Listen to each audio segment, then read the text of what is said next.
Hey guys, so the original plan was to have Google Meets, and I guess sickness has now hit the household. Our little guy is sick again. He's got a fever, so trying to teach with that is gonna be exciting.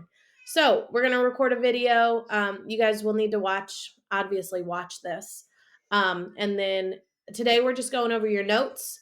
Um, and then you have a study guide that's due at 11:59 tonight, so we need to make sure you guys get that in.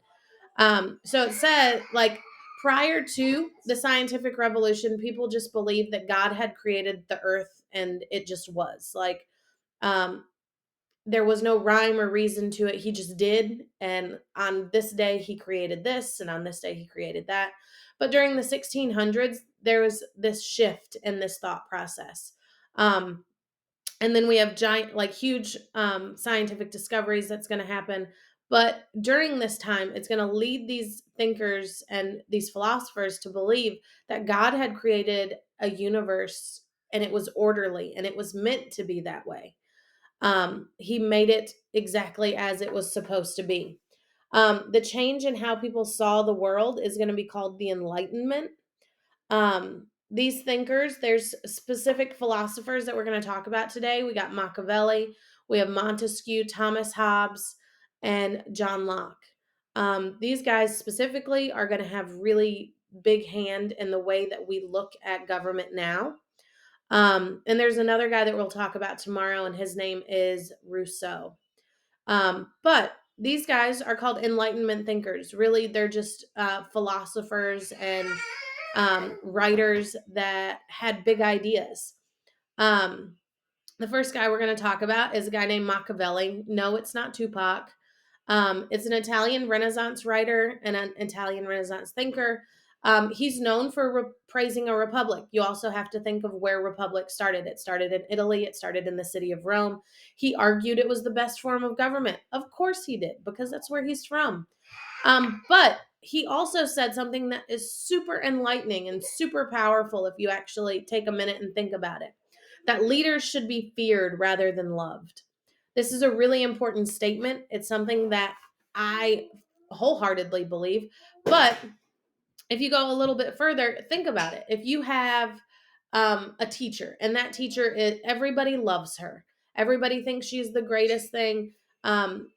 Versus a teacher that's absolutely terrifying, and that you are scared of that person. Are you going to turn in the person's work that you're more scared of, or the person that you think is super nice and wonderful and you love them? Most of the time, people are going to, if you fear somebody, you're going to work harder for that person versus the person that you love. They're the ones that are more likely to give you an out. Like, okay, honey, it's all right. You did fine. I'll take it a couple days late and you turn in this other person's stuff.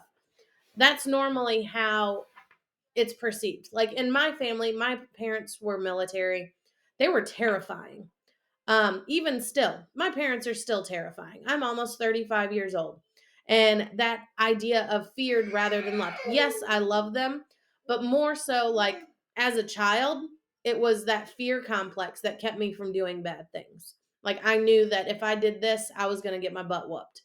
Now it's kind of done that reversal role, where it's that love rather than fear. And I don't live at home. I don't really have to do things anymore. So that leadership role, they've kind of escaped. Now, if it's my boss, that fear rather than love. Yeah, I love this person, but if that person terrifies me, I'm kind of gonna work a little harder. But that's just how I am. Like I said, these Enlightenment thinkers are going to hit different people different ways. Machiavelli, an Italian Renaissance writer and thinker, thought that leaders should be feared rather than loved.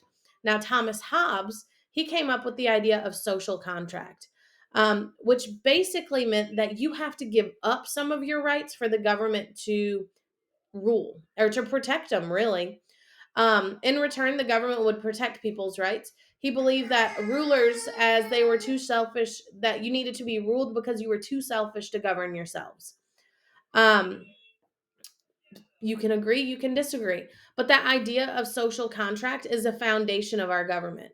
we have to give up, like freedom of speech. We have some freedoms to an extent. Like you can't threaten somebody because, well, that's illegal. That's that certain amount of freedoms that we give up, so a little bit of our rights that we allow them to control so that the rest of our rights are officially protected.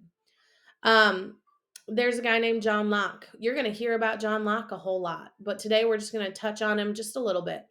He thought that people were born with certain God given rights. And these rights included life, freedom, life, liberty, and property, or um, life, freedom, and property, however you want to look at it. He also believed in social contract, just like Thomas Hobbes, where you have to give up some of your rights a little bit just so that the government can make sure that they protect those rights. These three guys are super important. Montesquieu is a guy that we're going to talk about tomorrow. But colonists view of government, we're going to be influenced by this. You can see in the Declaration of Independence, they essentially steal the idea of natural rights from John Locke. And they take pretty much his exact words. But in our declaration, it says that you are granted certain God given rights, life, liberty, and the pursuit of happiness. Well, back then, to pursue happiness, to have happiness, essentially meant that you had property. Um, so if you had these rights, you had to have essentially property. But colonists are going to be really influenced by these ideas. Social contract. If you think about our freedoms that we have to give up a little bit of them so that our freedoms are officially protected. Separation of powers, where there is no one branch of government that's more powerful than the others. We will dive into this. This is just the beginning of these Enlightenment thinkers. If you guys have questions, please email me. I'll be happy to help. But other than that, you need to finish your study guide that's posted in Canvas and is due tonight. It was posted on Friday. And that's it. Y'all have a great day. Bye.